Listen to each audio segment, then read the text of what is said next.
Hari ini saya akan menjelaskan mengenai berita yang sedang ramai dibicarakan di media sosial tentang seorang ibu berumur 69 tahun dengan alamat di Jalan Suwiknyo, Pontianak.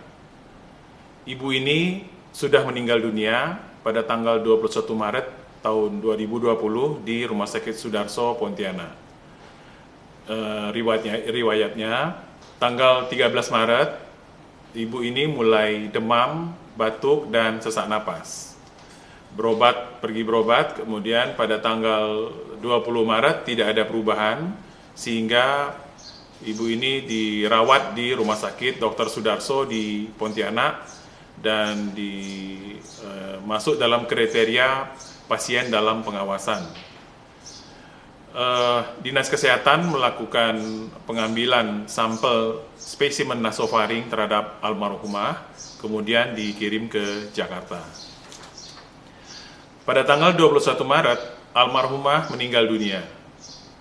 Karena hasil laboratorium belum keluar, keluarga bersikeras atau memaksa untuk memandikan almarhum di rumah. Permintaan disetujui dengan syarat bahwa memandikan jenazah di bawah supervisi dari Rumah Sakit Dr. Sudarso dan harus memakai APD lengkap serta menggunakan cairan pembunuh virus yaitu klorin. Jenazah dibungkus plastik dari rumah sakit, kemudian dibawa ke rumah almarhum untuk dimandikan. Ada 2 orang anak almarhumah yang ikut memandikan dengan 1 orang petugas fardu kifayah. Ketiga orang ini memakai APD lengkap dengan memandikan menggunakan cairan klorin, yaitu cairan pembunuh virus. APD lengkap yang dipersyaratkan sesuai protap mereka gunakan pada saat memandikan dan memang di bawah supervisi petugas pengendalian dan pencegahan infeksi dari Rumah Sakit Dr. Sudarso.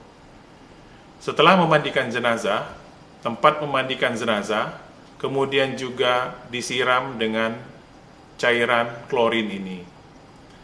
Jenazah kemudian dikafani dan dimasukkan ke dalam plastik, kemudian dimasukkan ke dalam peti, kemudian disolatkan di surau di depan rumah almarhumah. Selanjutnya, di pemakaman, peti dibuka untuk memberikan tanah untuk mengganjal jenazah. Kemudian peti ditutup kembali, lalu ditimbun dengan tanah. Pada tanggal 29 Maret 2020, hasil laboratorium keluar dengan hasil kasus konfirmasi COVID-19 atau positif COVID-19. Terhadap hasil tersebut, Dinas Kesehatan Provinsi dan Dinas Kesehatan Kota Pontianak telah melakukan proses disinfektan terhadap lingkungan di sekitar rumah almarhumah dan 2 gang di sisi kiri dan kanan gang tempat almarhumah tinggal. Dinas Kesehatan Kota juga telah melakukan pemeriksaan rapid test terhadap 21 orang kontak erat, yaitu anak almarhumah, petugas pemakaman, dan yang hadir pada saat proses pemandian dan penguburan jenazah. Pemeriksaan ini tadi hari ini dilakukan. Hasil terhadap pemeriksaan rapid test 21 orang kontak erat ini dinyatakan negatif. Jadi 21 orang kontak erat ini hasil pemeriksaan rapid testnya negatif. Namun, Dinas Kesehatan Provinsi dan Kota tetap akan melakukan pemeriksaan kembali setelah 7 hari pemeriksaan yang pertama.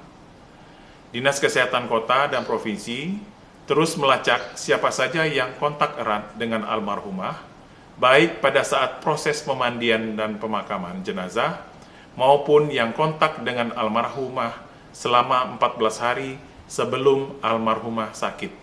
Jadi almarhumah sakit 13 Maret 2010. 14 hari sebelumnya itu di sekitar tanggal 29 Februari dan 1 Maret.